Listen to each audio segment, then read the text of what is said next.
And go. We are live. Good afternoon. Hi there. How are you? My name is Pat Campbell, radio talk show host from Tulsa, Oklahoma. And you're watching The Rational Male 101, episode 49. Apologies, women's contempt for men, and V for vasectomy. I'm joined by the godfather of the manosphere, the cult leader himself, Rollo Tomasi, the Rational Male. Rollo, what's going on? Hey, how are you? Doing well. Good, man. Yeah. The reason I think maybe before we start this off here, one of the reasons I wanted to talk a little bit about unconscious contempt and vasectomies is because that is the title of my most recent essay.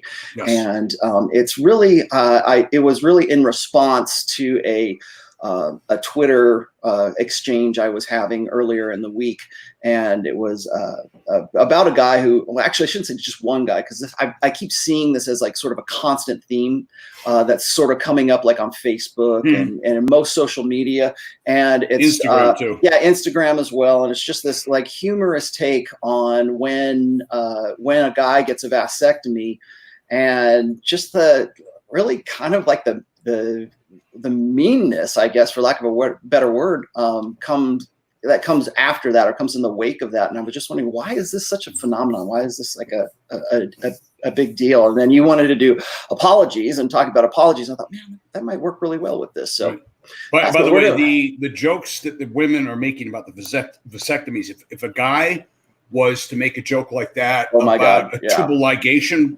you'd be banned from Twitter instantaneously. Yeah. Or what is it? A uterine ablation was the other one I was. That's like a place guys know you don't go there, right? Mm-hmm. You don't go there. Yeah, or miscarriage for that matter. Miscarriage. That's a whole. Yeah. I think I talked to you about Howard Stern with that. That's a place. Right. That's like sacrosanct. You don't go there. Right. There's so many other things you can do, but that's so sensitive, not only to the woman, but generally to the husband as well, but the woman in particular, because they've carried the child, That's a big deal. Yeah. And I totally get that. I understand. I remember when that happened. I remember when Howard Stern, that was back in the early 90s, I think, is when his faux pas. He paid a price for that. But I think it's interesting that somebody you have to sort of understand who Howard Stern was before he was famous, because he wasn't a guy who really understood that kind of thing, or he thought it was funny because he was a different person than he is right now. Nothing was off limits back in the day. Nothing was off limits. Yeah, nothing that's at all. For sure. Yeah. So we want to get into apologies, and I told you I want to sort of tie this into my Catholic background as well. Mm-hmm. For those who don't know, when a Catholic sins or commits a sin, especially if it's a serious sin, we've got two types. You got venial, which are the lesser. Moral sins can put your soul in grave peril of hell damnation.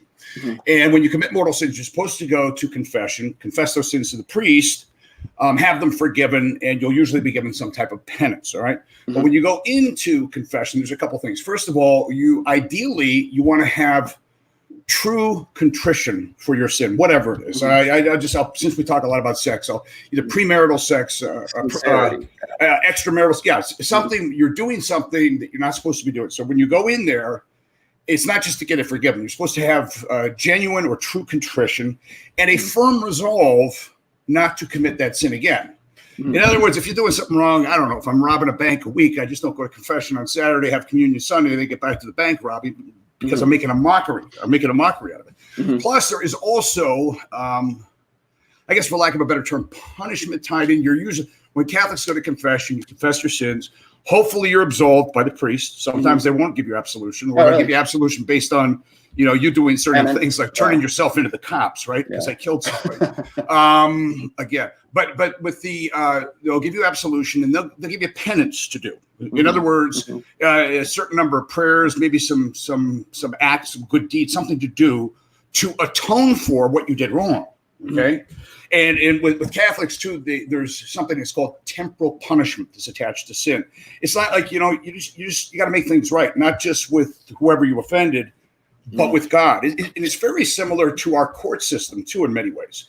So I talked about when women apologize, there really isn't genuine contrition. There isn't that firm resolve not to commit the offense again.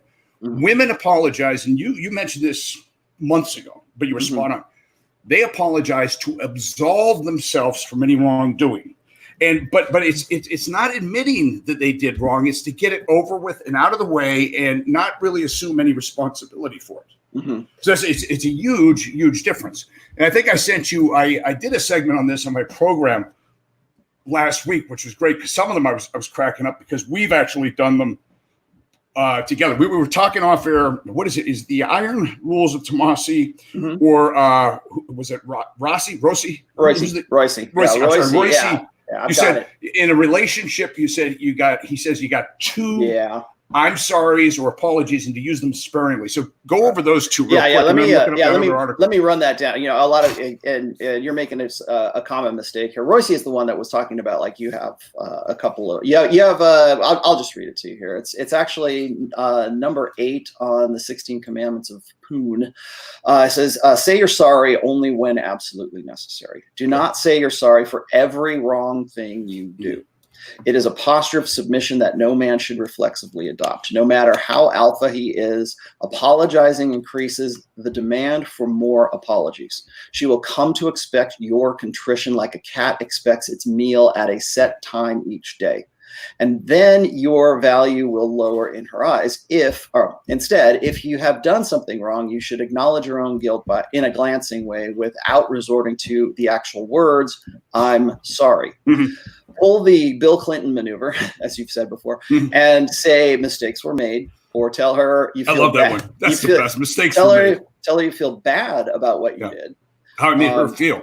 Yeah, it says, and then it says, you are granted 2 freebie I'm sorry's for the life of your relationship. Use them wisely. That's number 1. Let me tag this on though. Donald Trump, whether you love him or hate him, is a perfect example. Donald Trump never apologizes. He never, ever apologizes. That's part, whether you like it or not, it's part of Trump's magic. The minute he starts to apologize, just like you said, they're going to demand and expect more apologies. There's never any satisfying that beast. They'll always want more, and it weakens you progressively. Go ahead. Right. Exactly. And so there's that side of it. I think I think you've done this before. I think you read a few of these 16 commandments off on your own show.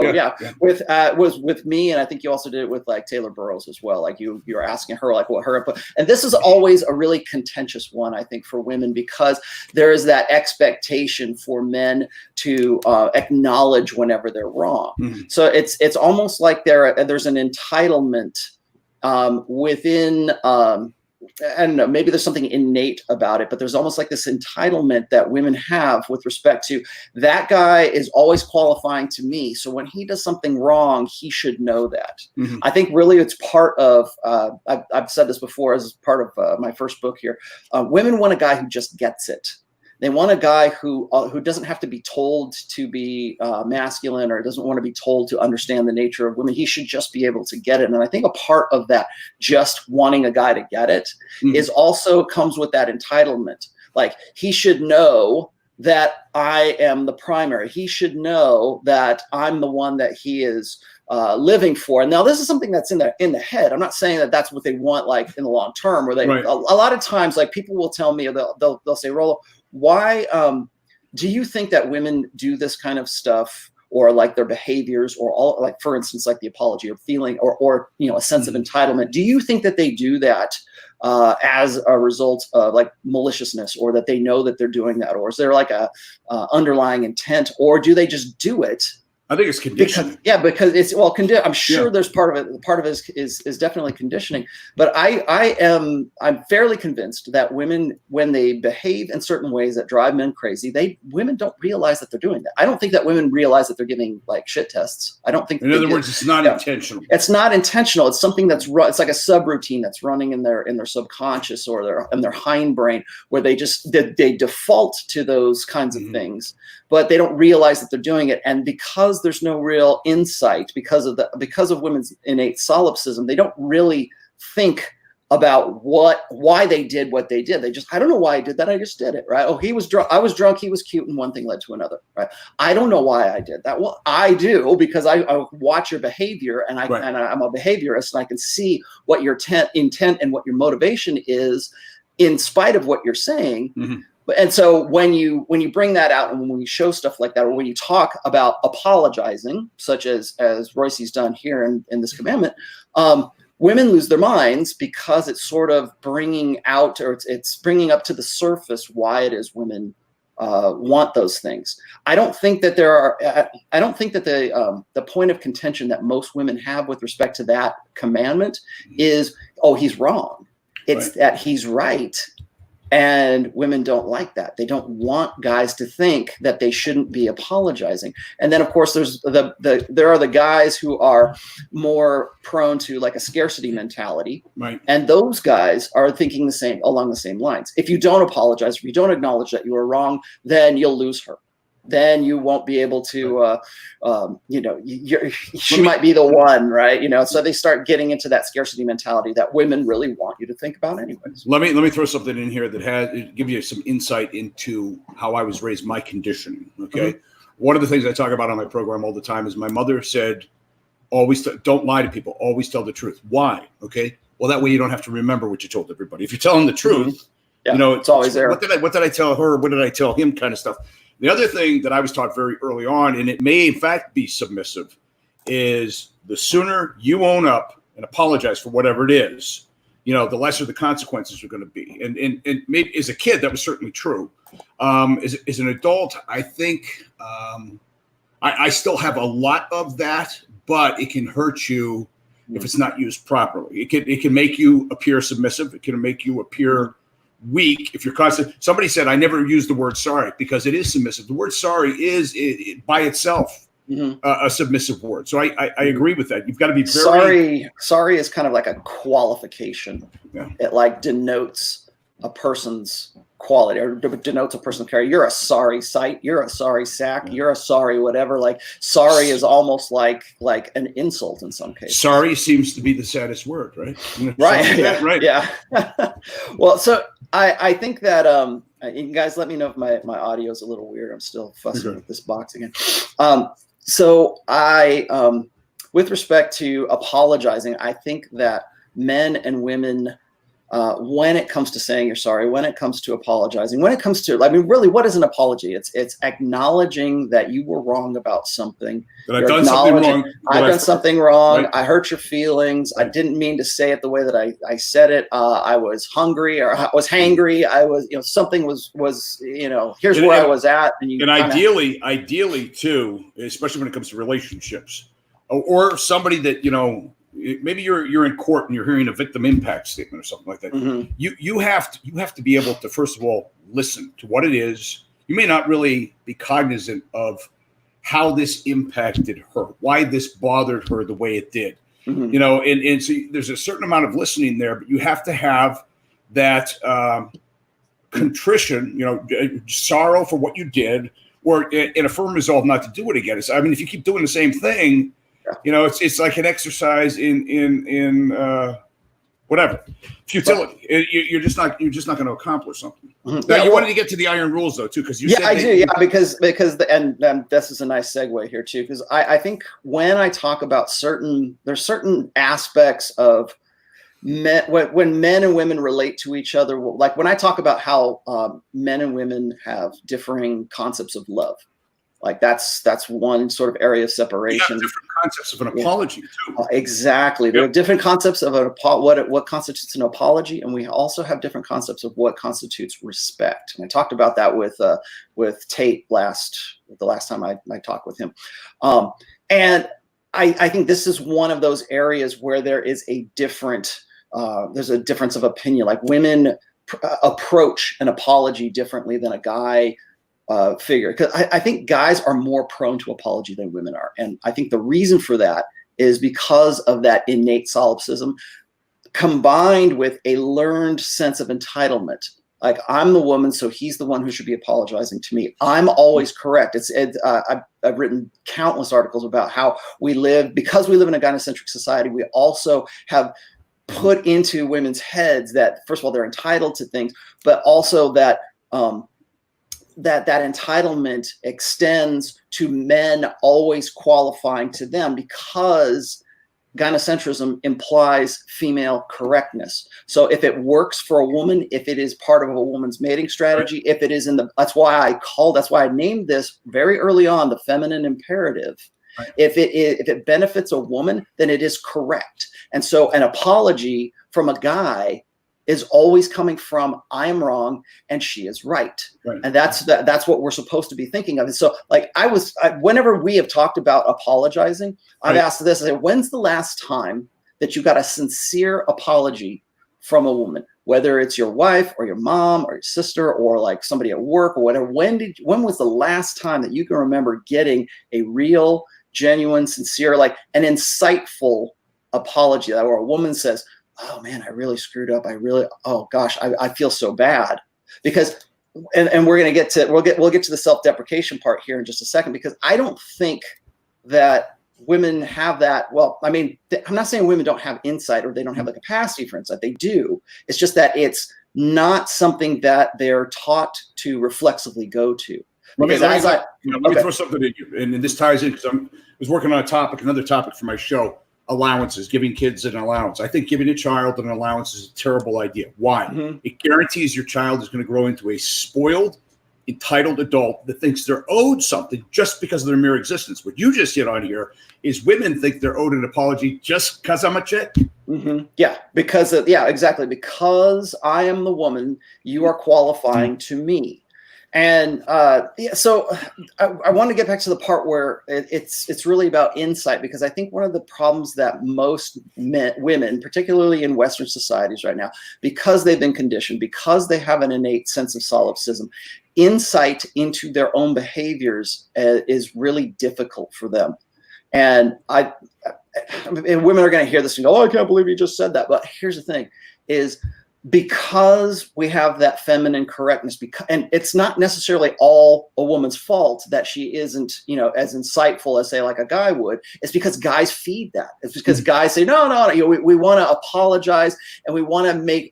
It's almost like if a woman apologizes to us, we want to like remove ourselves of the burden or the guilt that she must feel. So we're like, no, it's fine. It's fine. I don't think I've ever seen a guy actually accept a real, genuine apology from a woman without going, no, it was no problem. I know you were stressed, or, we'll find some way to make it sound like, like it was the reason she's apologizing.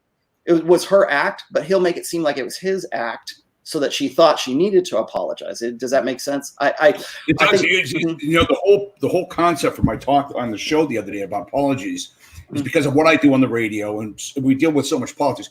You wind up getting all of these half-assed apologies from politicians that aren't apologies. But for example, Katie Hill, the Democratic Congresswoman out in California, she's not sorry for what she did. She's sorry that she got busted. She's sorry that she had to give up her job. She sure as hell isn't sorry for what she did. There's no contrition there. Right. She's going through this because it's expected. And you know what? I'd rather have no apology than a half-assed apology. Half-assed apology to me is a bigger insult than no apology. Mm-hmm. And that gets to the last point here I wanted to make is that, like, before we came on, we were discussing this. I said, that when women deliver an apology, it's generally because they know that if they don't, then there's going to be worse repercussions than if they had. There are worse consequences for not apologizing than there are for apologizing.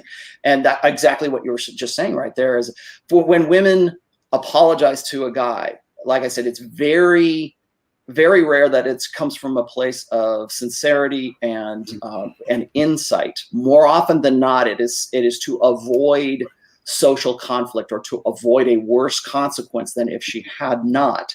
And so what women will do is when they apologize, it's almost as if they're expecting you as the guy to absolve her. Really, what she wants, an apology from a woman, is not so much about you giving her forgiveness, because what is an apology for, right? It's to say, I have this insight. I feel like I was wrong. I was checking myself. I wanted to say, hey, look, I'm sorry. I shouldn't have said that. I shouldn't have done that. I shouldn't have whatever. I feel bad about that.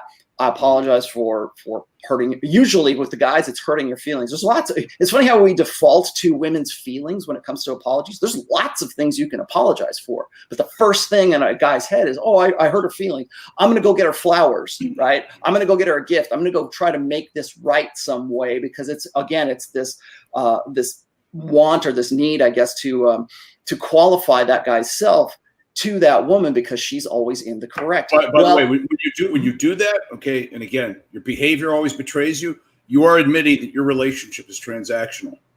Mm-hmm. It's based on what I can give you in return for whatever you're giving me. Right. Yeah, exactly. It's a good point. As far as the transactional nature, I think that, like when Royce was saying, you have two I'm sorry's for the length of your relationship. I think what he's trying to do in that way back then was to impress upon guys that if you are if you feel like your default needs to be, I apologize, I'm sorry, blah, blah, blah. If you get into that habit, those I'm sorry's, that apology doesn't mean anything anymore. It doesn't mean, I should say, it doesn't mean what you think it means. Because I think we're back to what you brought up. An apology is just like love. Mm-hmm. It is a totally different concept for guys and a totally different concept for women. They're not the same thing. We go into these things thinking it means the same. And I will say this too, and this is not just one person. My experience with women over the years, whether it's family members, girlfriends, somebody I'm married to, whatever.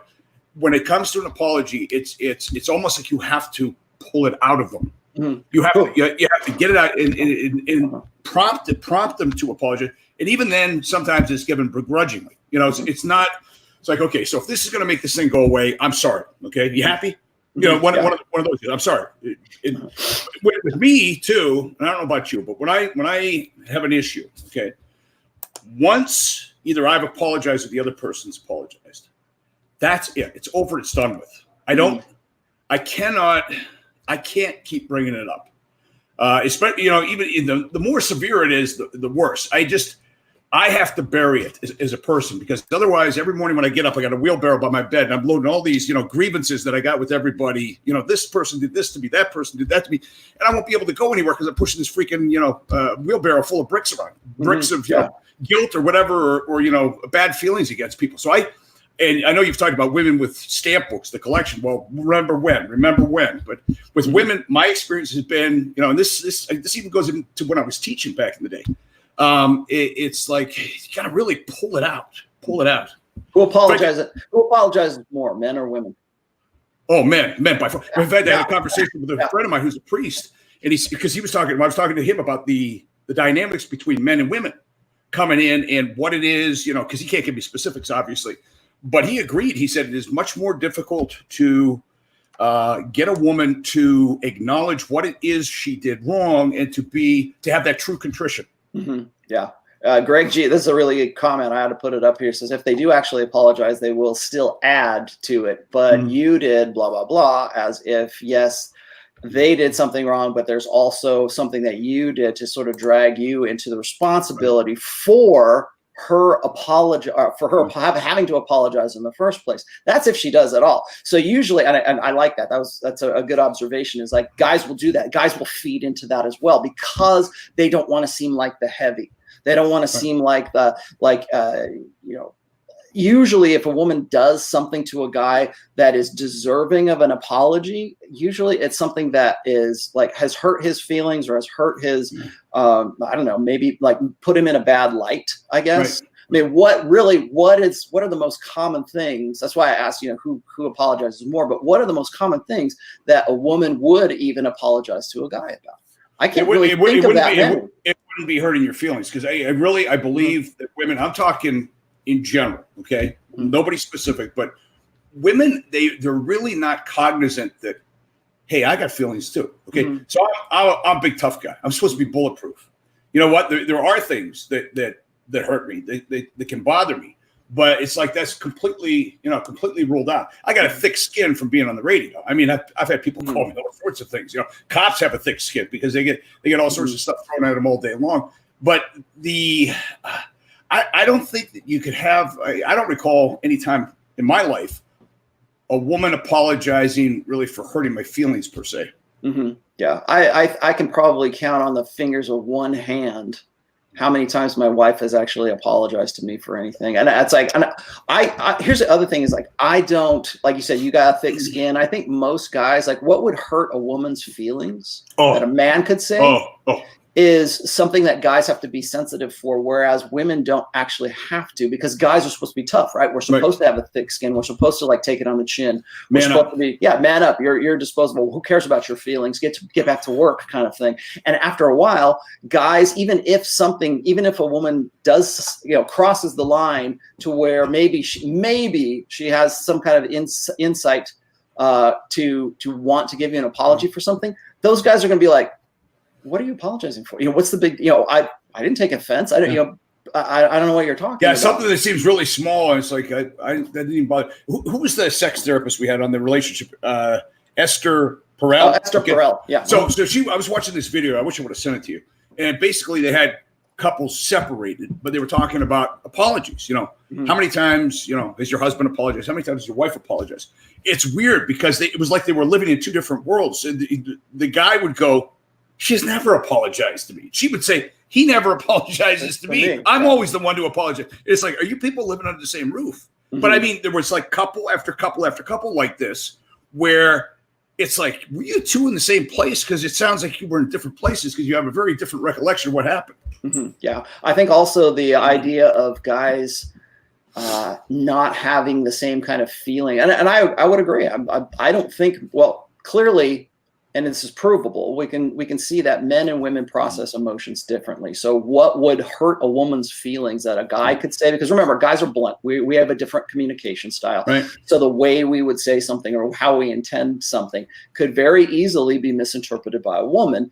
And that guy might be too familiar, might be too comfortable, and might be telling jokes that he shouldn't be telling, or might be like Howard Stern, right? He probably thought everything was okay by making fun of his wife's miscarriage. Well, that was a big deal to her. Right? He just simply didn't know that. And other women, if you other women's reaction to that, hearing that on the radio is like, oh, it's just like they're aghast. Oh yeah, because that's something very personal. And guys don't have that experience, so we don't see it in the same light as they do. Mm-hmm. Now, in that case, maybe you need to actually apologize for something like that. But like things like that, I think there's a sort of this innate understanding on the part of women that like there are things that would offend women that men wouldn't even think about. It wouldn't be an afterthought. You wouldn't even flinch.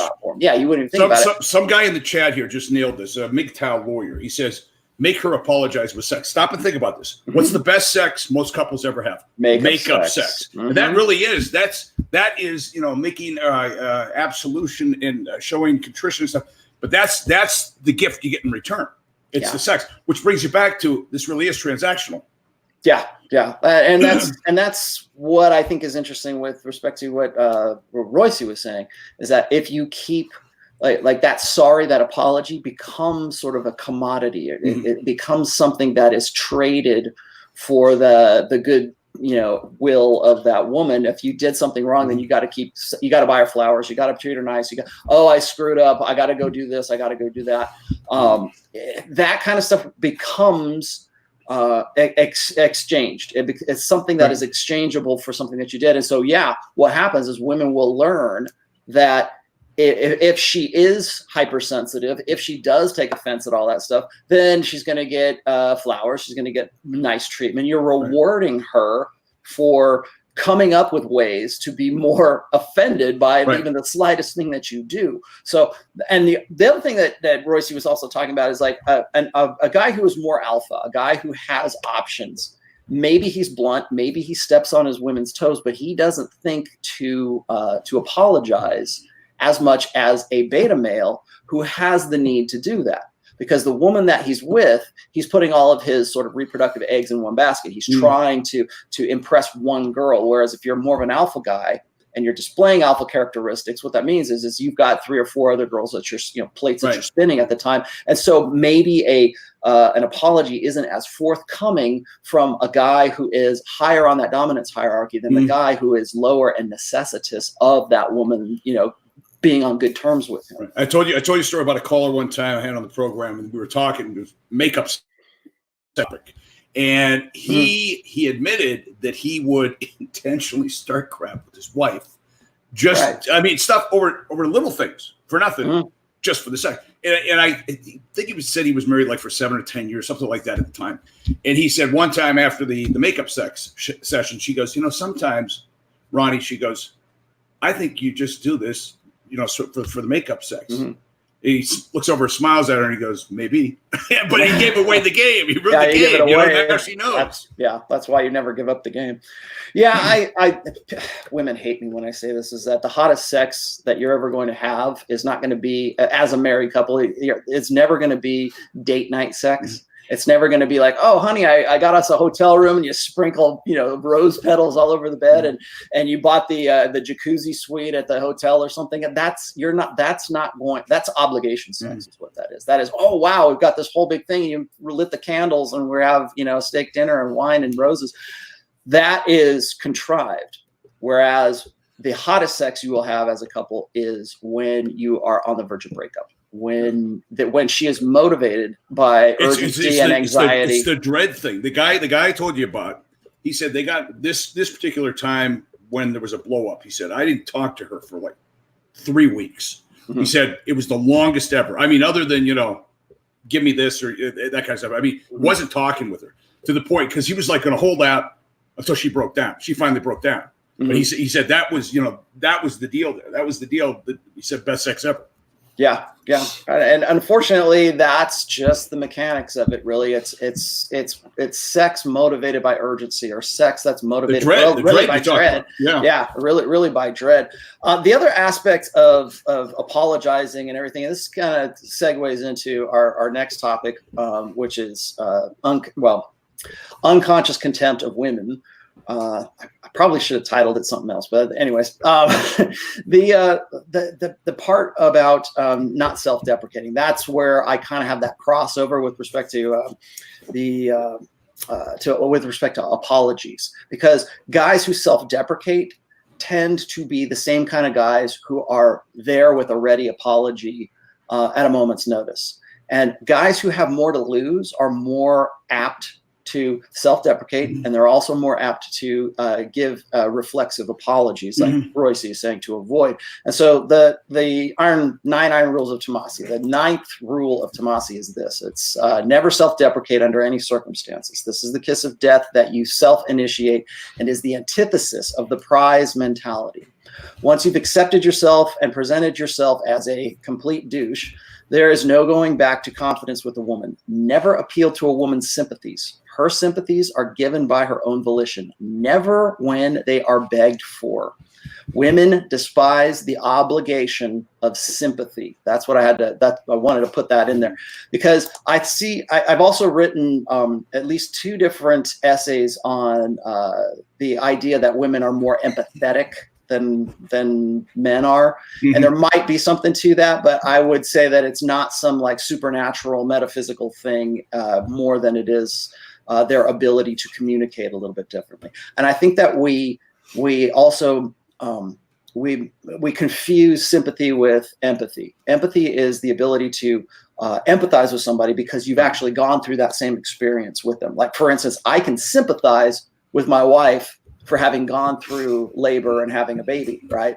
But I can't empathize with her because I've never done that, and I'm never going to do that. But other women can empathize with her. Yeah. So that's the kind of like the bonehead way of defining those two things. But women hate the obligation of sympathy, and that goes back to the part about apologies, and why is it that women's apologies are less sincere, or they're motivated from some other motivation than men, and why real insight is really difficult for women, because an apology is an obligation to sympathy for that guy, and we're discussing apologies between men and women. I mean, women and women, I'm sure apologies are a whole different animal, or men and men is a whole different animal. When we're talking about a woman apologizing to a man, or a man apologizing to a woman, that's where those two concepts, it's almost like friendship. Like we have different qualifiers for our same-sex friendships as opposed to our intersexual friendships, which I still don't think is something that is really genuine, because we refer back to our intrasexual friendships. You just hit on something here important though. Mm-hmm. Watch how a woman apologizes to another woman. Very different than how she would apologize to a guy. Right. Especially somebody she's in a relationship with. Yeah, because there's more, I think, well, remember, attention is the coin of the realm in girl world, right? So there is that fear, I think, or that risk of ostracization if she doesn't. I think women are probably more sensitive to their interactions with women, like stepping over the line, right? About having some sort of infraction that they would need to apologize to another woman for. Mm-hmm. They're hypersensitive to that, because they know they can empathize, right? They understand the female experience, and so if she does, if one girlfriend does something to the other girlfriend and crosses the line, she's going to be more sensitive to that than she would be if she was with a guy. So as far as self-deprecation is concerned, what happens, I think, is when you combine those two, when you're a beta male and your reflexive response is to apologize, even when maybe you're apologizing just based on the chance that maybe you offended her, and then you combine we're even conditioned though. Guys are conditioned. Okay, so if she's not being like her normal self around you, it's going to be like, what's the matter? Is there something wrong? Did I do something to offend you? Guys are conditioned to do that almost intuitively. Yeah, exactly. And then, so you combine that easy apologies with, I'm just a guy, I'm just an idiot, sorry, what, when guys will say, like you and I have talked about this before, how like a politician will say something like, I don't know why she would be with me. We had a guy on who was running for Congress. Okay. Mm-hmm. He was a former DA. He starts off with, I've been married to so-and-so for 30 years. Like the number actually matters. Like the longer you've been married, it's, better or something like that. Mm-hmm. And he says, and I really lucked out, I married up. And then this is also the same guy that was telling us about it on another appearance, about how he was on a Saturday, he was doing his honey-do list. And I'm like, God, do you know how you sound, first of all, to other guys, but even your wife, because I think his wife's a doctor, right? Mm-hmm. And she's sitting around with her friends listening to this, and it's an admission that, you know what, girls, I could have probably done a lot better than this. Mm-hmm. I don't know why guys do that. They think it wins women over. Yeah, because they think it's endearing. Like, you've elevated women.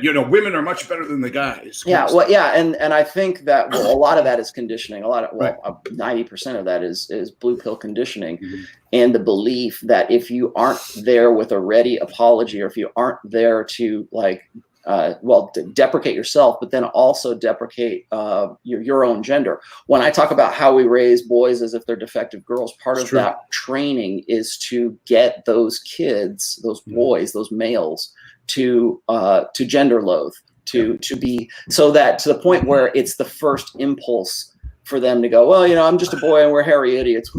I was in church today, true story here, okay? And I always sit in the back because I like to watch what's going on. There was a family there it's not a family. Well, I guess it is a family, because families are different definitions today.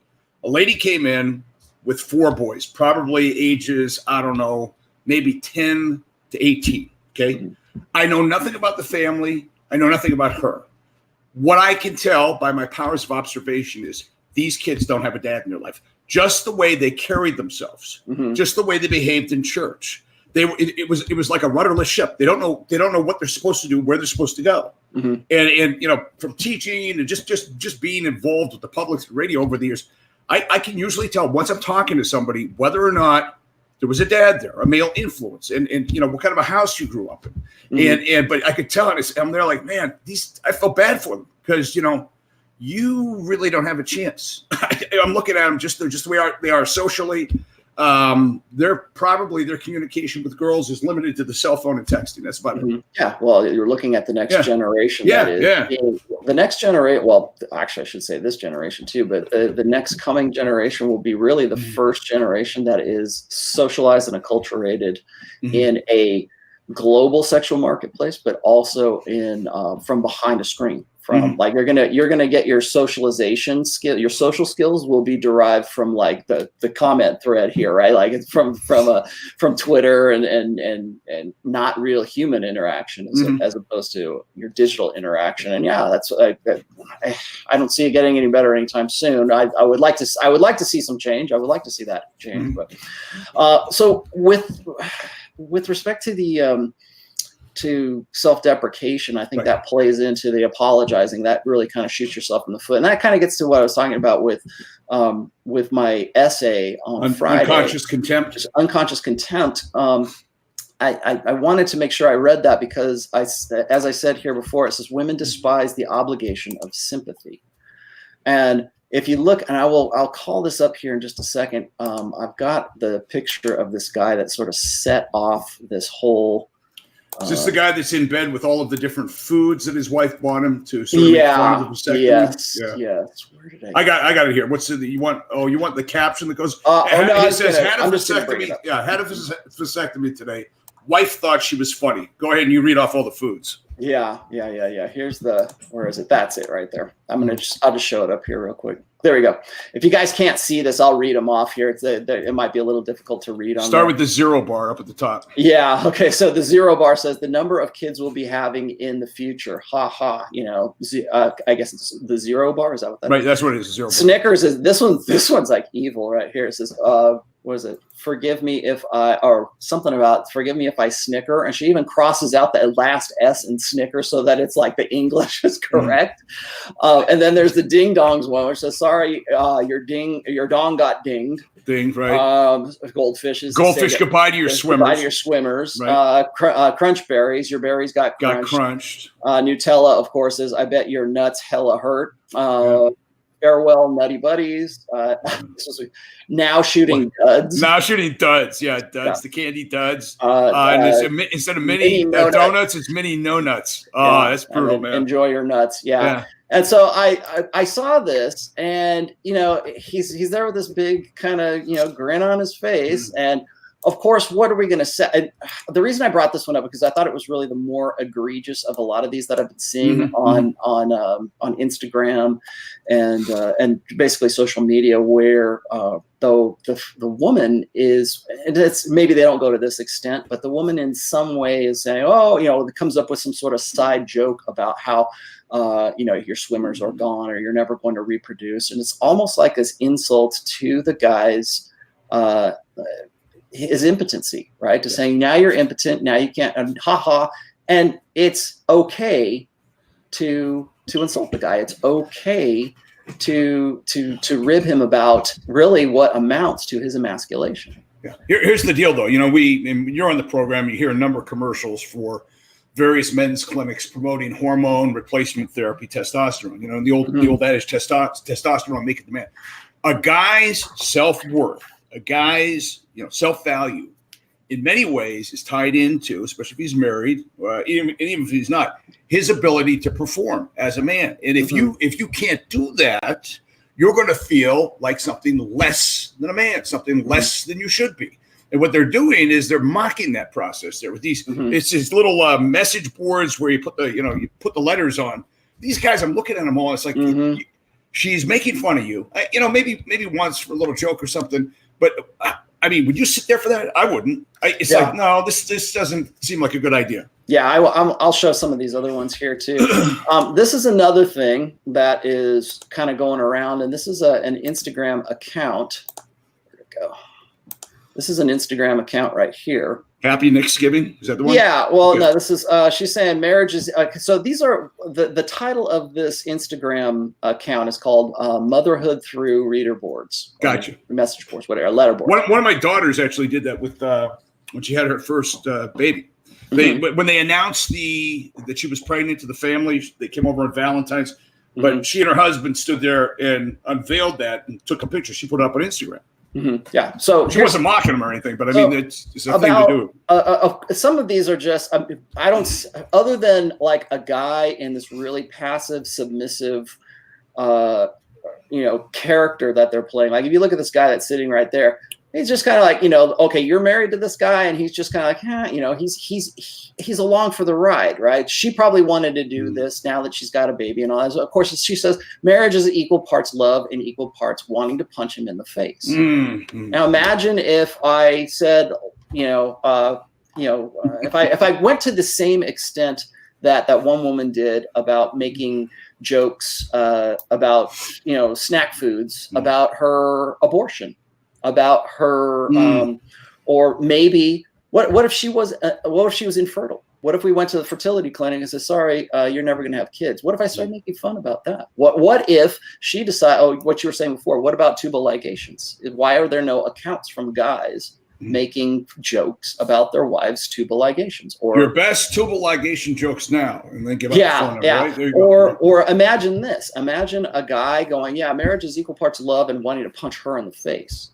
That has a whole different connotation. But see, this toxic masculinity right there. That right there. Though, do you think that Instagram would stand for an account like that, like fatherhood or husbandry through letterboards? I don't think so. And then here's this other one. It says, I don't know who needs to hear this, but you're a great mom. Those kids are just bad, and they probably got that from their dad. So here you have this sort of, like I said, unconscious contempt. That is, we hide it in humor. And this is the first thing anybody said. Like, once I was a little bit critical about this, and if you look at some of the comments the responses to that Twitter thread, of course, everybody comes out and they say, well, don't you have a sense of humor? What's wrong with you? Why, she's just being funny, right? And then here's another one. This is Noah, married girls on Instagram. Being in love is the hardest thing ever, but so worth it. We fight nonstop, but we love like crazy. I fucking hate my husband, but that's just part of being in true love. Love is dirty and hard and so rewarding. By the way, if you, I don't care if you're a guy or a girl, if you ever said that, you really feel that way about your spouse, what the hell are you doing with them? I mean, why not only are you're being dishonest with them, and with yourself too. It's like if you hate somebody, really hate them, what the hell would you be together for? Well, and so I started asking myself these questions. I said, why do women feel comfortable in expressing contempt for their husbands? And there's also a contingency of women online right now who brought this actually to my attention, saying, I can't believe there's so many women that can get behind this and laugh about this in just sort of like mainstream culture. You're talking about the remaining normal women that are still out there that bring it to your attention. Or the remaining women who would find this in any way kind of disturbing, that's okay to do something like Here's that. what it goes back to, something you brought up before, respect. Respect. And again, men and women have a different concept. But to me, as a guy, that would be disrespectful. Yeah, would that be okay? So would that be something that you would think maybe a man would be deserving of an apology for? It'd be like if you put a picture of your wife or girlfriend up, from behind and said, "Do these pants make her look fat?" She's not going to think that's funny. No, I don't care who she is. She's not going to think that's funny. That's you're mocking her, and not only are you mocking her, you're not even doing it privately. You're mocking her in public. Yeah, that's just as important gasoline. Yeah, and you're doing it on a global scale now. Right. It's not like you're there, having wine with your girlfriends on a Friday night. We're talking about on the internet all over the world, and it never forgets. It's up there forever. And so people say, well, just what we were talking about before, like, oh, well, Rollo, why do you feel so bad about that? Just you should take it on the chin. Guys got to toughen up. Guys got to. Okay, fine, I'm good with that, but let's look at why women think that this is okay. Why is this something that is socially acceptable and globally, publicly acceptable for women to do that? And I was in that essay, I was kind of exploring why it is that women hold this kind of unconscious contempt. And it was the vasectomy story that sort of brought this out. Because what I think happens is once that woman realizes that she is paired, I think there's something innate, there's something evolved that when a woman understands that she's with a guy who cannot provide her children, he goes to the back of the line, right? If he cannot provide her children, he cannot, there's that, we talk about it in terms of like being emasculated. Or and people say, well, they'll say, well, what, are you so insecure in your masculinity that you can't, take a joke? And it's like, well, why is it a joke in the first place is what I'm asking. I don't, whether you take it on the chin as a man is not, you're going to do that, whatever.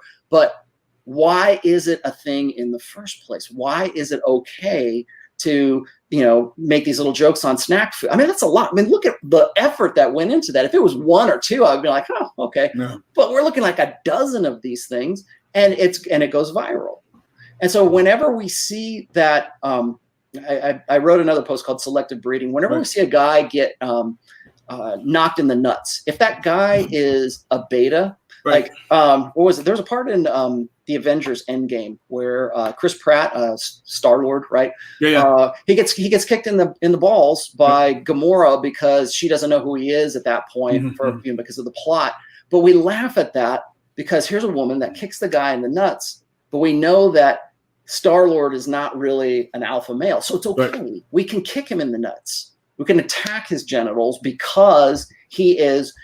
If he's not impotent, or we think he's impotent, whether he is or he's not. So when a guy goes and gets that vasectomy, now it's confirmed for a woman's hindbrain that he is in fact impotent, and now we see the contempt come out. And so, like, there's other parts of this of that essay that I wrote as well, where there's. Have you ever seen a vasectomy perform? No. Well, I mean, I've seen it, like the diagrams and stuff like that. Well, there's just about every surgical procedure you could possibly want to see is on YouTube, or you can find it out there, except abortions that you're not going to find. But I'm fascinated. Like I had a torn bicep tendon years ago, and I wanted the doctor who was in a teaching hospital too, because they had the dome above with the kids. I wanted to see what that looked like. I wanted to see what my arm looked like on the inside, but they wouldn't because of possibility of lawsuits if something goes wrong, kind of a deal. Wouldn't let that happen. The vasectomy, I watched it was actually on PBS, okay? Probably a good 15, 20 years ago. And what they do is, they make an incision in the scrotum, but then they pull out the vas deferens and snip it, man. There's no scalpels. There's no scissors going anywhere near my balls. It's not that I'm afraid of it. It's just like, and guys, when they see that, there's like a reflexive, everybody gets it in the pit of their stomach, goes, ooh, one of those deals. I know. There is that, gosh, I'm going to go on a side here, but there is that visceral, you get the butterflies in your stomach when that's what I'm talking about. Like it's like, when you see somebody else get knocked in the nuts, every guy in the room is going to feel the same way. It's like that collective. Ooh, I know. As a guy, I have, there's two things that I keep my junk away from: open flame and sharp implements. Right, those are two things I keep my junk away from. And to actually have to pay someone to do something like that is like, that's an alien thought to me. But as far as like, what is the subconscious? What's the hindbrain? What's a woman's hindbrain thinking? Right. When that guy, and okay, so when I wrote this and when I was having this exchange on Twitter, I had guys who would come and tell me, I got a vasectomy because my wife wanted me to get one. Right. I thought that if I got the vasectomy, that my sex life would improve. I'm in a sexless marriage, or I'm a sex-starved marriage. And told you had a guy who basically said, my wife told me that no nookie until I get clipped. And okay, so I know who's running your house right now. And they went out and they thought that because I got it snipped, it's going to be more. It's going to be incredible. It's just going to be like sex every day. It's like, are you kidding me? It didn't work out that way. But and now if you're, because I put that quote up that I made on the podcast thing. If you're a guy that's doing it because you're still out there going around and you don't want to get anybody knocked up because you don't want to be responsible, for somebody for the next 18 plus years of their life, that's one thing. But if you're doing it because you're being forced by your wife to do it, that you have surrendered. Here you go. Here's frame. I may as well keep my balls too, because I'm not using them anymore. Yeah, the last image in that, if you go to my website, it's the lead, it's the most recent essay that's on there. But at the very bottom of it, there was another, I think it might have been a tweet or some sorts, but it was a picture of this guy who looks very much beta, and the girl that's with him has just kind of got this smug little smile on her face, and it's like, oh, the number of kids we're going to have in the future, 0, right? We're going to, I have such a great husband because he essentially sterilized himself. Now, of course, do I realize that you can reverse a vasectomy? Yes, some are reversible, and that's not 100% either. And that's not 100%. And then other guys were telling me about well, first of all, let me finish my thought here. Is that so? Guys were coming in and they're commenting and saying, "I tried to do this. My wife talked me into this, or I talked myself into it because I thought it would change our sex life or it would change our behavior. You know, like she would warm up to me more because now she knew she didn't have to take the pill anymore or whatever, and it never works out for them. And I think that."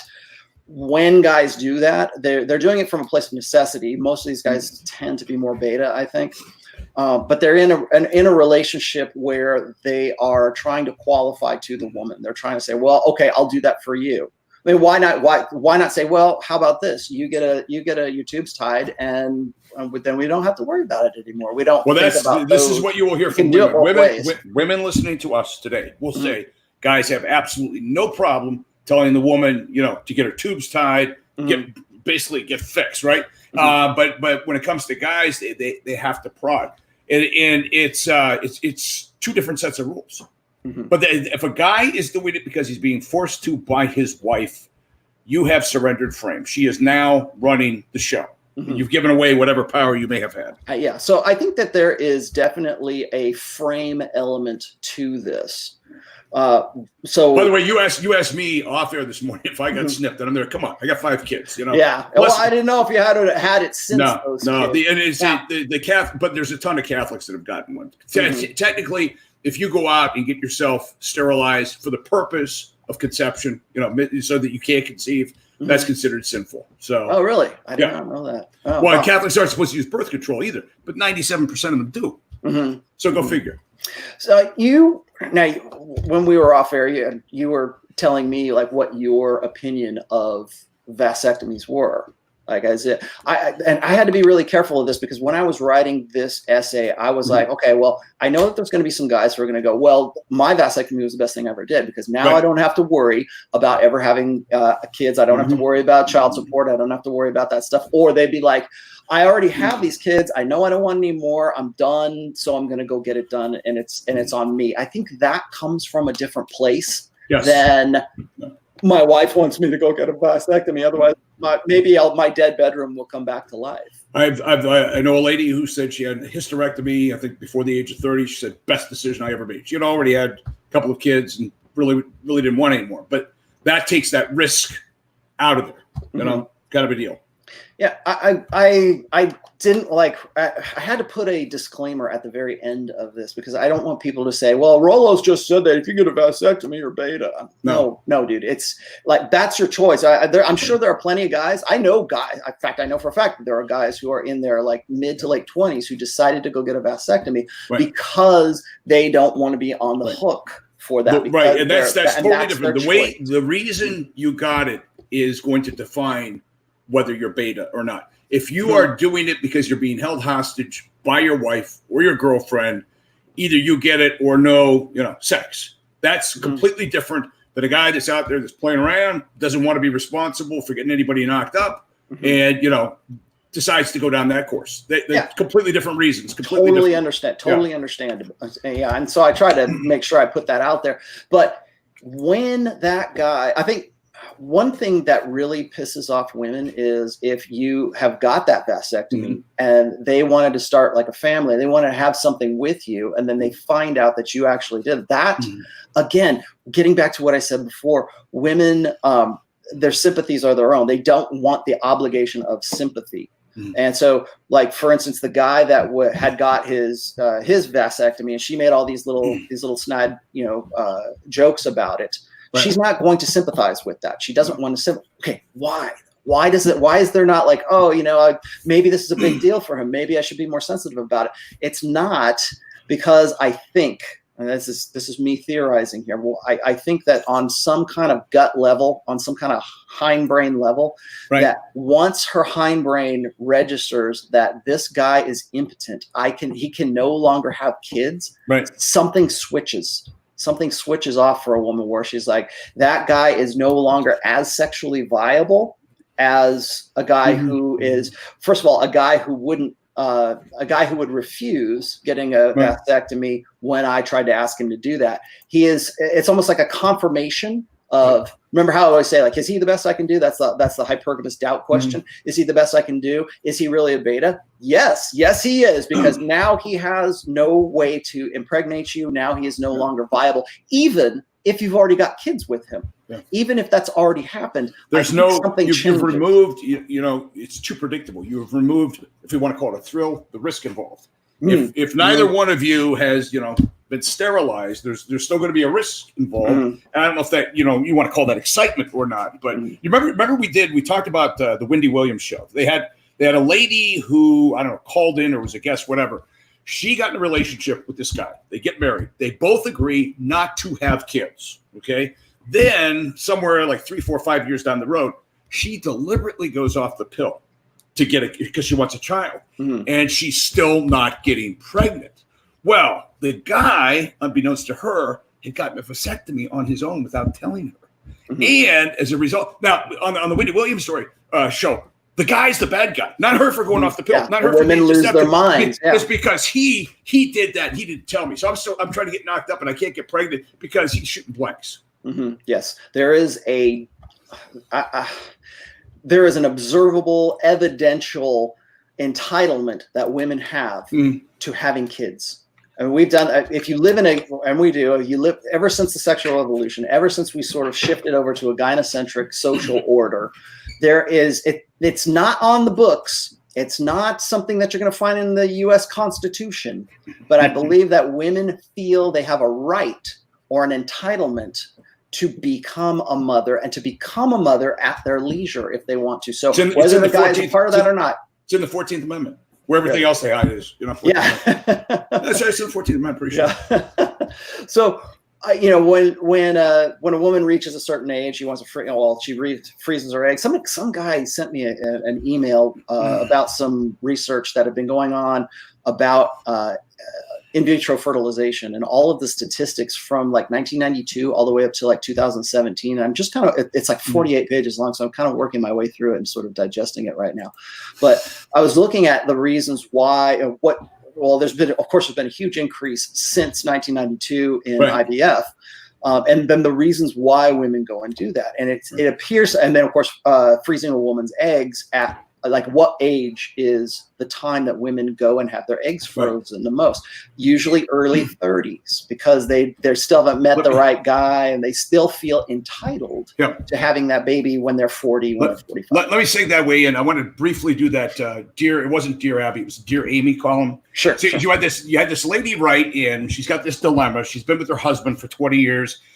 He doesn't want to have anything to do with her. He doesn't want to touch her or anything like that. And she wants to move on. She's basically writing to Amy for permission. Let me just quickly go through it. It's like 2 paragraphs. Sure. She says, Dear Amy, I've been married for over 20 years. Early on in the marriage, the intimacy died. I've tried everything I can of thinking or talking to my spouse, lingerie, seducing him, making the first move in therapy. Nothing has worked. Okay. And she goes, she says, he's a hardworking guy. He's taking excellent care of me and our 3 kids. Now, listen to this. We had our kids through artificial insemination because we didn't have sex often enough for me to get pregnant. My bullshit alarm just went off big time. I don't buy that for a minute, right? She goes, I'm positive he is not down, nor has he ever cheated. He does have thyroid issues, chronic fatigue, and is an overworker. And she says, I've come to the realization that I've waited 20 years for my husband to touch me. And in the last 15 years, we've maybe touched about 10 times, if that. He claims it's my fault that I don't try enough, or when I do, it's the wrong time. He even once claimed that I was unattractive because I had put on some weight. She says, I've recently decided that enough is enough, and I'm planning to divorce him. I've gotten a job. I've saved up rent for an apartment on my own. In a couple of months, I'm going to be moving away out of the house. Recently met a guy. We've got a deep connection. I want to move on because in my mind and heart, this marriage is dead. This other man's very interested in me, but doesn't want to be the other man.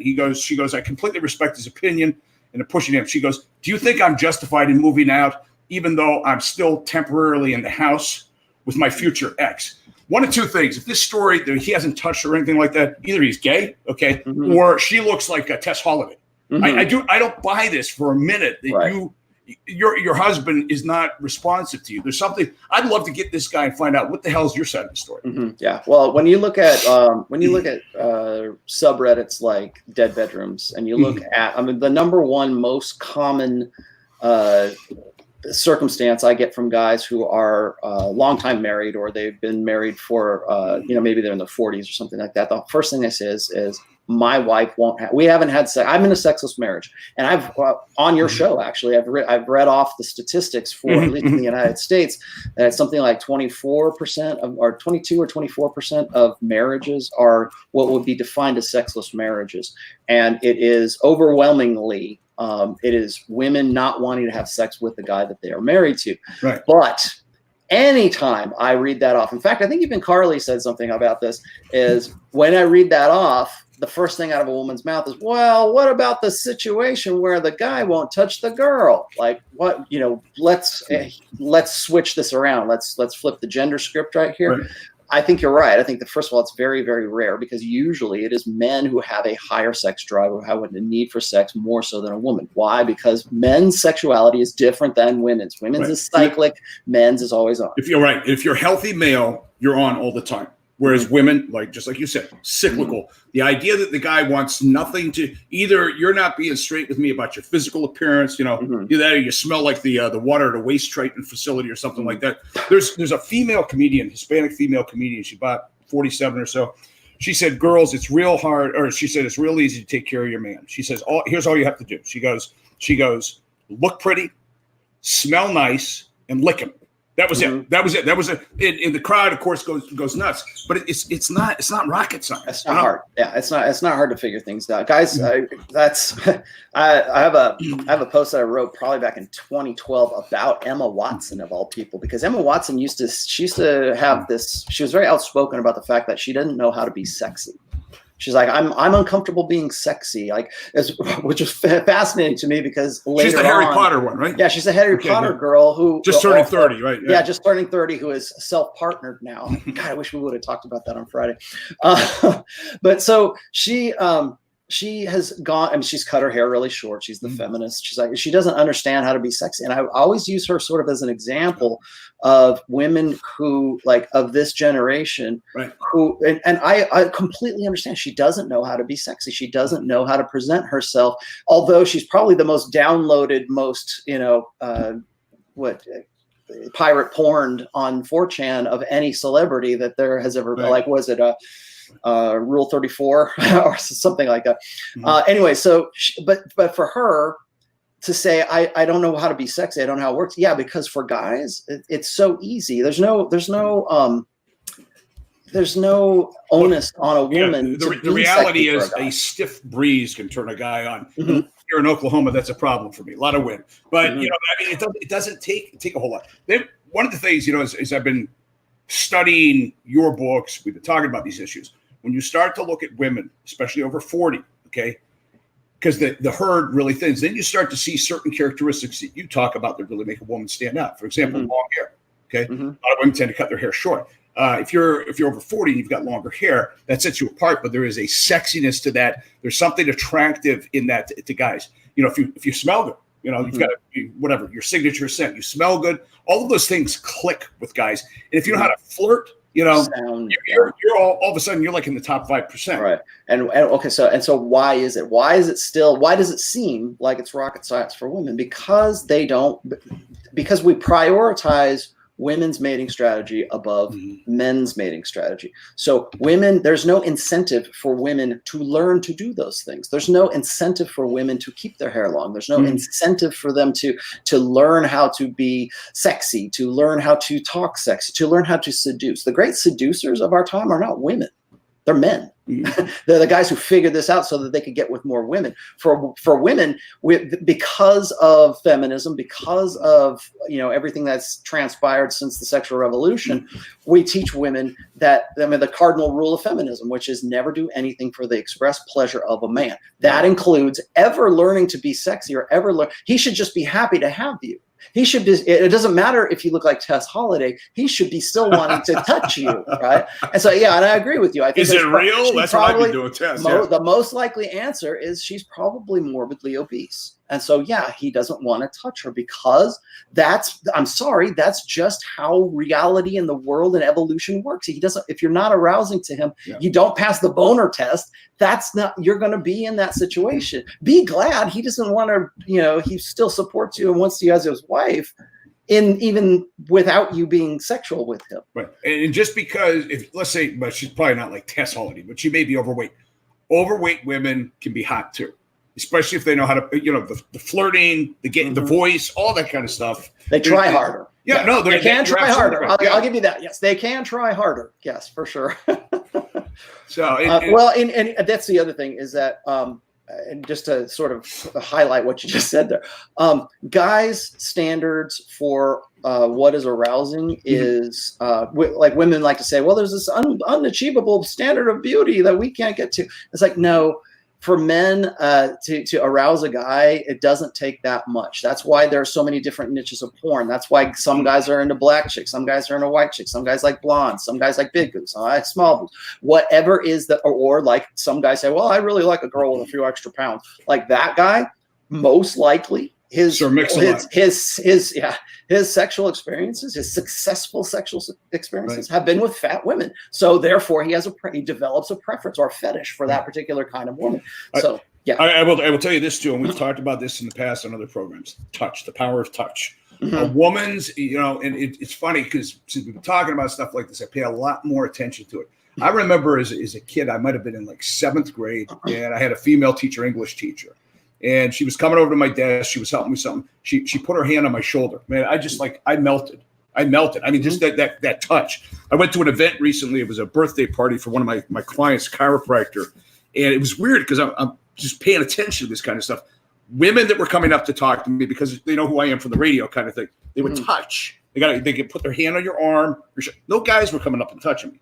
It's women that were touching, but they know the power of touch. And I told you, when you get in an argument with a woman, the very first thing, if you try to touch her, don't touch, because she knows how powerful a tool it is because she uses it all the time. Yeah, and there's a physical aspect to kinesthetics as well. Yeah. Right? You're going to release a hug releases endorphins, a touch releases endorphins, and it also denotes an interest that's beyond just the casual, just beyond the informal. So depending where that touch is, it could be even more. Every time we brought this topic up before, but I don't think I was able to jump on this.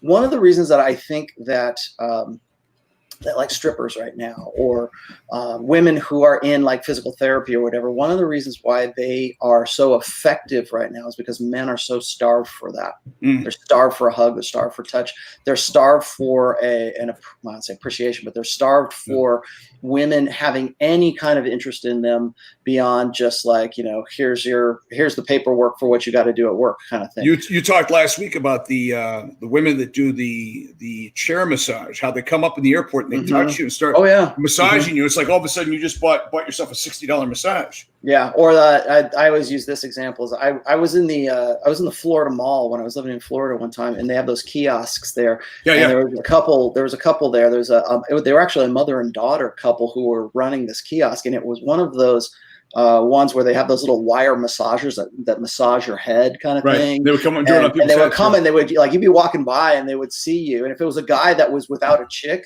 they would like go over and they would put it on him and say, "Doesn't this feel good?" And the guy, and they were like selling on like, hand and fist because of this. But those guys would stop and they didn't go, "Oh, don't touch me."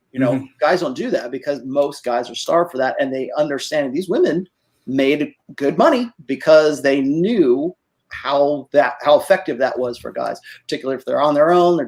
Most of the guys are there for lunch or whatever anyways. So as far as I want to just kind of put a little period on the end of the vasectomy thing here. I think that I know a lot of girls or a lot of women are going to look at this and they're going to say, well, Rollo just thinks that women hate men or whatever. I was like, no, I'm asking the questions here. I'm not saying that there's like some seething contempt that's just beneath the surface for women here.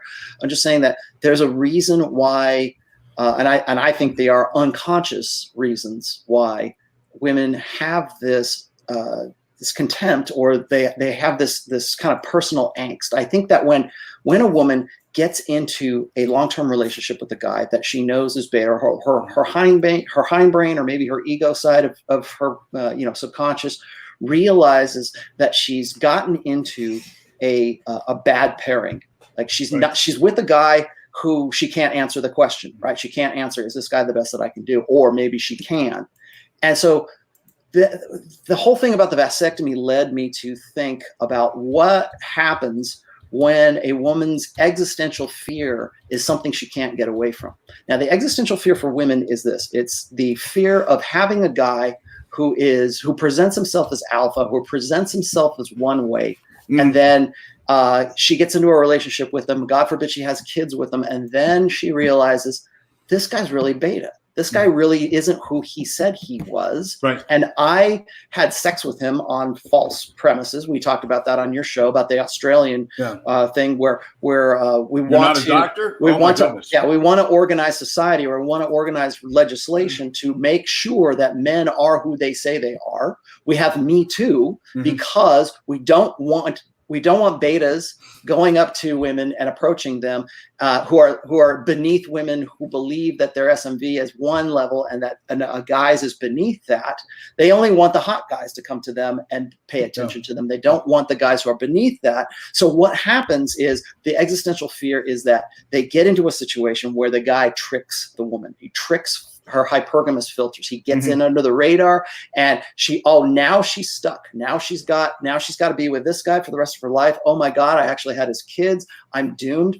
Okay, what happens when that woman, and I think this is a whole lot more common than we want to admit, but what happens when that woman gets into that marriage and then realizes this guy really isn't the alpha that I thought he was. He's actually a beta. Oh my God, now he's impotent. Oh my God, he's doing anything. Oh my God, he's saying he's sorry 4 times a day. What does a woman's ego, what does her hindbrain, how does she react to that? How does that happen? And I'm working also on another essay about passive aggressiveness with respect to women. And I think that what we term as a woman being a typical woman or being passive aggressive, I think a lot of that is rooted, at least when it comes to her husband, is rooted in this existential fear that has become manifested for her in her real life. And now she's got the internet telling her she can get out of her marriage. Now she's got Eat, Pray, Love saying it's better if you divorce him. Divorce porn fantasies are all over the place. And the incentives the financial incentives to divorce this guy are all on the table. She wins no matter what when she gets out of this, or even if she doesn't, she still believes that she is. And so when we see this high divorce rate, when we see this, like I said, unconscious contempt in jokes, in talking to girlfriends, in putting this publicly on forums and stuff, this is that existential fear of women becoming manifested in humor in ways that are socially acceptable. And women are kind of like, yeah, I know what you're talking about, because they're feeling it too. And so they have this, that's the sisterhood, right? The sisterhood comes together and they kind of commiserate over the fact that they're in a relationship that they felt that they could do better than, but now they're stuck in it. And how do they manifest that? How does that angst and that anger and that contempt come up to the surface? Well, it might come up to the surface in making little jokes about your husband's impotence because he decided to go get the vasectomy that she wanted him to get. Real quick, before I forget, I wanted to just throw the Rick Ocasek thing in. So Rick Ocasek had written his wife out of his will because she abandoned him. Remember when it happened, you said, I don't know, but it feels like maybe Anthony Bourdain, somebody got zeroed out. Now, his wife doesn't need money. His wife is worth $80 million by herself, standalone.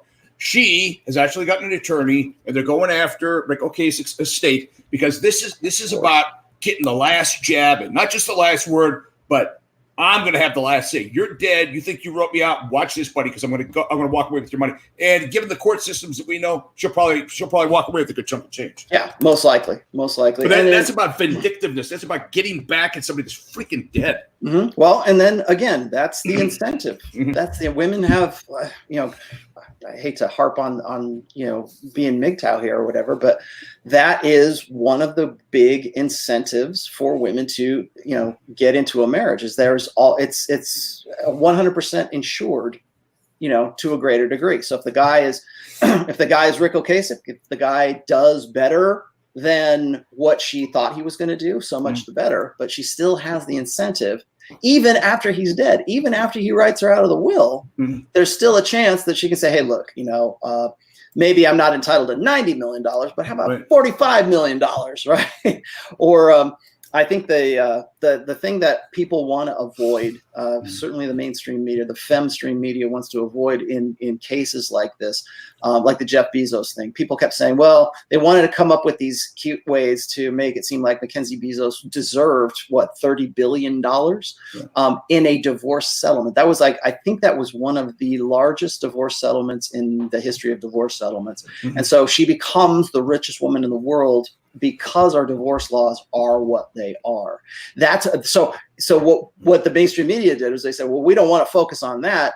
We want to focus on what her contributions were to Amazon. Oh, okay, fine. If they were going to dissolve Amazon, would she be entitled to $30 million of stock because they dissolved Amazon? I don't think so. It's all about the divorce. It's like trust fund babies. They've got their money not because of anything they've done, they've accomplished. It's because who mommy and daddy were. It's in that with her, and they tried to make the thing that, well, she really helped him a lot with the company.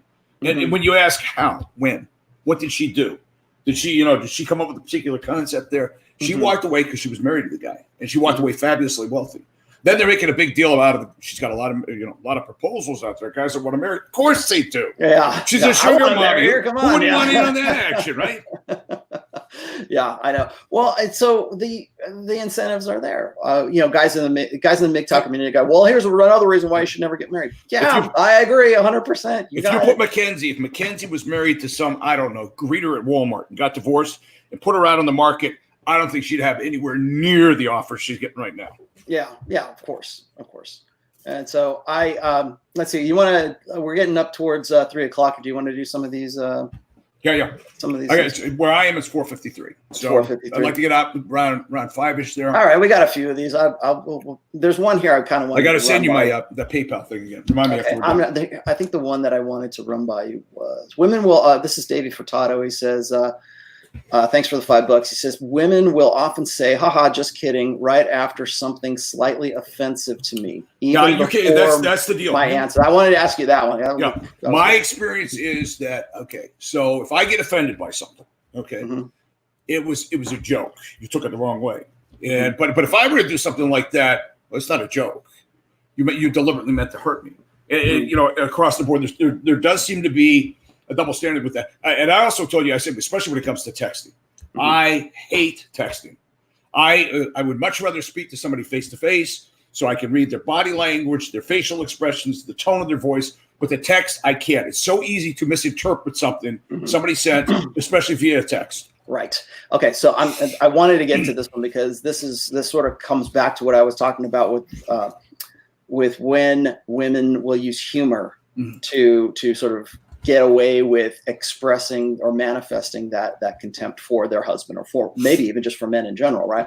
Like the reader boards. You got the woman who, like, it's okay to say, I would, love is great, but I really want to punch him in the face. That's okay if we make it a joke. If we make it a reader board, if it's not she's actually saying it to him. Imagine she says, I really want to punch you in the face, right? Imagine that. And we see that has a different connotation, but we put it on a reader board. If we in some way depersonalize it by making it humorous, for example, or can't you take a joke? I was just joking with you. Like, I want to punch you in the face. I was just joking. That a woman could get away with that and say, I was just joking. A guy says, I'm going to punch you in the face. Or one of the other ones. Even if a guy held the reader board next to his wife or girlfriend, that's going to get a backlash on Twitter in a heartbeat, or Instagram. Right. And then, so when I was in that, the Twitter thread that actually started this essay, right. I had I think it was Mackenzie. She comes and she says, well, what about when guys, like back in the day, when guys would say, one of these days, Gladys, writing a kisser, that kind of stuff, like where where guys could express that and we would laugh at it. And I said, well, that was prior to the sexual revolution. That was prior to where we are in a gynocentric society. Wasn't that right? Jackie Gleason, like Jackie Gleason and the Honeymooners or something like that, right? And so there, you can find examples of where guys were like, I think you and I maybe we talked about this. We're trying to find songs where the guy was talking bad about a woman, like I used to love her, but I had to kill her. Stranglehold, those kind of things. What about those things? Well, yeah, okay. I guess I can sort of understand that, but the reason we think that is in some way like offensive right now is because the society has shifted from being sort of patriarchal to gynocentric. Who's the country singer that remember Carly knew the lyrics verbatim for Key in the Guy's Car? Was it Carrie Underwood? Carrie Underwood, yeah, okay. Before he cheats. But and that's like a women's anthem to get back at guys. And if guys had, the only thing I could come up with was Stranglehold. That's sort of dated by Ted Nugent. But I mean, getting back at a woman, being vindictively, going after a woman. Ooh, that's toxic masculinity. We can't play that on the radio station. Yeah. And so I don't think you could even get away with I don't know, you probably play Stranglehold now on classic rock, but you couldn't get away with creating a new song like that now. I don't. You want to do a parody. You want to take Carrie Underwood's song and do it from a guy's perspective about doing things to a woman. Just put that up there. Remember when you did the dating profile? You took "I'm a princess" and made it into "I'm a prince," looking for my, and to treat me, everybody's like snapping out on you. Because it's like, well, who do you think? I should do that. I should actually do a gender flip of the lyrics of that. But again, and this goes back to what Davey was talking about. What is that a variation of an apology? Yeah, it is, but it is also putting a preface, putting it into a context. I think makes it more acceptable. So, like, if it's a joke, then if a guy takes offense to it, magically, I doubt many would, but like for me to even point it out, it seems like I'm offended because I saw this and I drew attention to it. Me just drawing attention to that guy with the jokes makes me look like I'm insecure in my masculinity just for saying that. That's the pretext of all of this. So it's the same thing when what was the first thing they said? Well, can't you take a joke? Can't you, you're a guy, what are you so insecure in your imagine being this insecure, right? Those kinds of things come out because that's the context that we're in. But the question still remains, is it still okay? Why is that in the first place? And women don't want me asking those questions because they don't like where it points. They don't like that it points back to this unconscious contempt that they have because they feel trapped. Because they feel like they're going to live the rest of their lives with a suboptimal guy who they thought was going to be great, and now he's not anymore. Let's see. I got Carl Bennington here. He says, Alpha here. A woman I knew in the past recently contacted me after 2 years. She jacked my car and hacked my phone, even though she has a boyfriend. Why? I don't know. Maybe she jacked the car. What does he mean? Jacked the car? Hijacked it? Hacked the phone? Yeah, I know. Hacking the phone, I can see, but the jack. Maybe your answer is you're just too alpha for her, dude. Maybe you're just too cool for her. You're the one that got away. Yeah, you're the one that got away. She's obsessed. Yeah, there you go. Don't Call Me Mike says, off subject. What's your thoughts on COPPA? COPPA. Do you know what he's talking about? I don't. Do you have it up on the screen? It was here. It is. It's right here. What is COPPA? I don't know. I don't know what COPPA is, dude. COPPA or COPPA? COPPA. COPPA. Copacabana? I don't know. I give up. Let's go to the bonus round. I don't know. Yeah. Okay. Blank. That's good enough. We're at 2.5, and I think you said, do you have a heart out right now? Yes. Okay. Well, all right. Are you going to bail or you got more? Well, I was just going to do a little bit of. Let's just do some. I can stick around for a few minutes. Okay. Well, I don't have the heart out like I did last week. Yeah. No. What was? Is there any of these other ones I got in here? Oh, Yolo here says, "Hi, Rolo. Is there anything positive for men in the female primary social order or feminism? Any essays about it?" I don't see too many positives with respect to feminism. I think that a lot of women will tell you this, is they will say, well, feminism helps guys or serves guys. Right. And I think that when you look at it in the tense that they're trying to sell it to guys, it's presuming a female correct response. Like, you should want this, or this is where you should be wanting to go anyways. So whenever you see a woman saying like, oh, well, we're gonna destroy the patriarchy, but it's a good thing for guys. It never is, but it presumes that you are on board with what their ultimate goals are in the first place. Here, you know, when we're talking about the apologies and all that kind of stuff, what we really need, and I don't even know where to go for this, but we need somebody to teach us or to show us how to resolve the situation, because guys want to fix things. Okay, I'm great at that. Okay, you've got a problem. Here's a solution. Okay, but I want to be able to do it in a way where both sides walk away feeling better, and it actually moves things in a positive direction, rather than have somebody, you know, upset and one person thinking they're winning, or vice versa. Because there doesn't seem to be, you don't, if it's out there, you don't hear too much about it. Right. Gosh, everybody said with that Copa, they were thinking Cobra Tate. No. It's funny you should mention that. I am actually going to do another show with Andrew Cobra Tate on Wednesday. Him and his brother, or just the brother? Just Andrew. Andrew again. The Tate interview was fantastic. That was, it was really good, and he wanted to come back on, and he wanted to do some stuff with me, and I'm like, yeah, okay, let's do it. Yeah, there's always so much more to like add. I think 2 hours is, I think that's a stretch for a lot of people to listen to, but I think it was a pretty good show, and so we wanted to do it again. So I should do a half hour with Tate every week. You should. Not an hour, a half hour. I mean, get the guys. He's got just some great material, especially the perspective living overseas. Yeah, he's an interesting guy. I'll just do the housework here. I will be on with Andrew on Wednesday. Tomorrow I'm actually going to be on with Jack Napier for about an hour. It'll be 9 a.m. Pacific, so I guess that will be noon Eastern. Jack asked me to come on the show, but my schedule right now with everything else going on. Yeah, it's tough. I will get with him eventually. Yeah, I spent about an hour and a half with him on the phone. When he was getting off of work, I think in Amsterdam is where he works. Yeah. He's in the Netherlands. Yeah. So I will be on with him tomorrow. On Wednesday, I'll be on with my show on this channel with Andrew Tate. That will be I believe that'll be at noon on Wednesday. Who was the guy you had on? Was it Friday? Who was the guy you had on the program? Younger. That was. Oh no. Okay. So yeah, that was Josh Fluke. That was last Wednesday. Who is he? Josh Fluke he's a YouTube personality is what he is, but he has a degree. He had a really interesting story that I kind of got wrapped up in, but he has a degree in electrical engineering, right? And he is a coder, and so a lot of his stuff is very similar.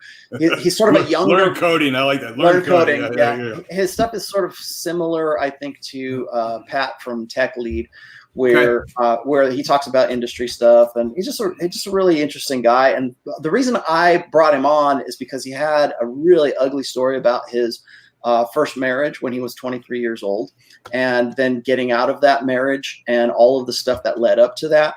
And, by his own admission, he says, I'm still very beta, but I read your books and helped me get out of that. And so we talked about that. And I thought that like interviewing Josh was a really good contrast to Andrew Tate's interview. And so I people want to say that like when I'm talking about guys who are beta, or talking about guys who are blue pill or whatever, or even purple pill, like guys think that I am insulting them. Like I'm saying, oh, you're a beta. That's not why. I know other people do come like that. I know that on like 4chan and on Reddit and everything, that's an insult. Like an incel, you're beta, you're whatever, or you're a cuck, that kind of stuff.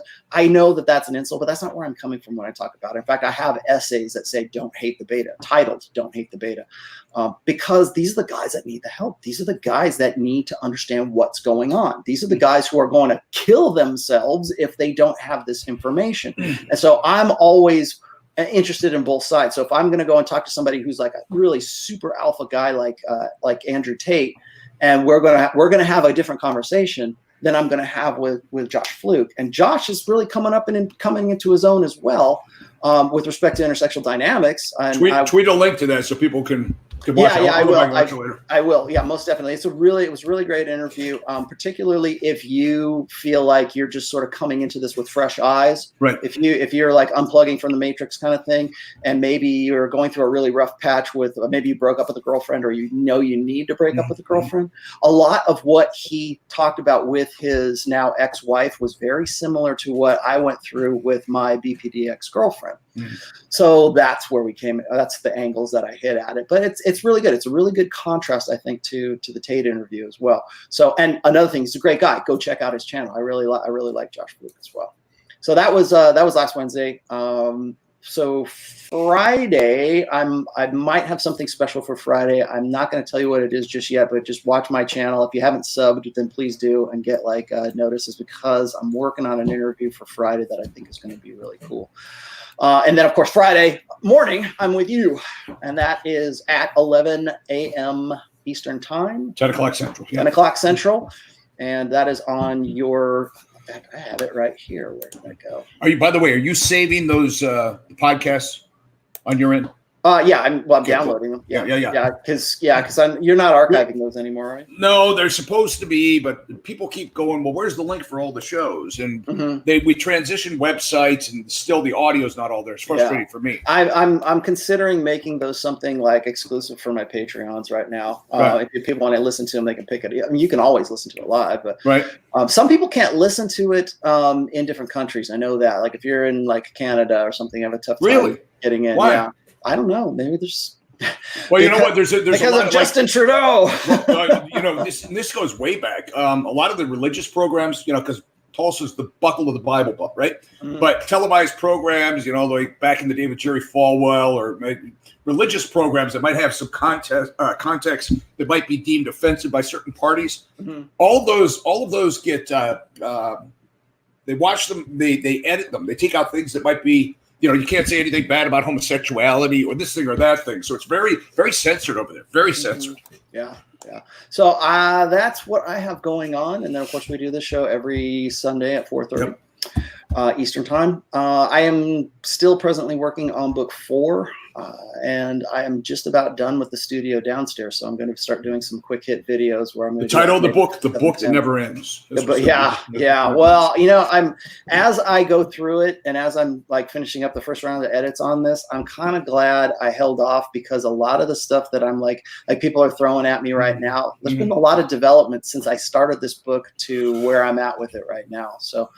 Yeah, if people keep asking me, well, when's the next book going to come out? It'll be Q1 of 2020. So sometime probably in February. So you have the book complete. It's just going through the editing process. It's going through editing process, but that's like I keep saying, this is the hardest part of it, because it's not just the edits. I could release it right now, but I don't think it's quite where I want it to be. Right. I don't want to make the same mistakes that I love the first book. Everybody loves the first book, and it's become sort of like the Bible of the Manosphere or the Red Pill. I need to go back, and I really need to go and edit it. I need to. Yes, I know it has small type. I need to go back. That's my only complaint about the first book, was the horrifically small type. Is there a large print edition available? There will be. As soon as I'm done with book 4, I'm going back to book 1. I'm going to do a new edition of it that is a little better edited, and I'm going to like the editor I'm working with now is going to go and re-edit that for me as well. So there will be another edition of the first book, and I'm working. I don't know who I'm going to go with. It might be Book Baby, or it might be Lulu, or it might be Barnes and Noble. But I'm going to do a hardback version of the first book as well. I don't have a time frame for that, but I would say probably like midway through 2020, somewhere. There is no hardback available yet. There's no, because Amazon still doesn't offer hardback books. So, because it's still print on demand, and it actually the book sells more print copies than anything else.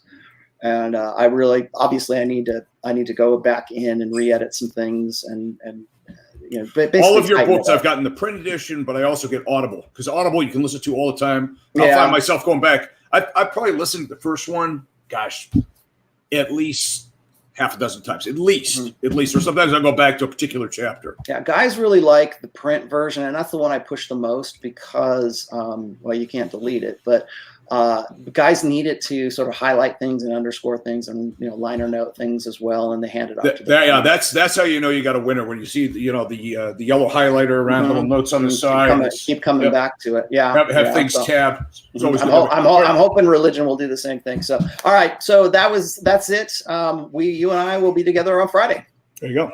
All right, guys. Have a great week. Appreciate it. And make sure you hit the like button too. Hit the like button. Spread it around on social media. All right, guys. All right. Take care. Bye-bye.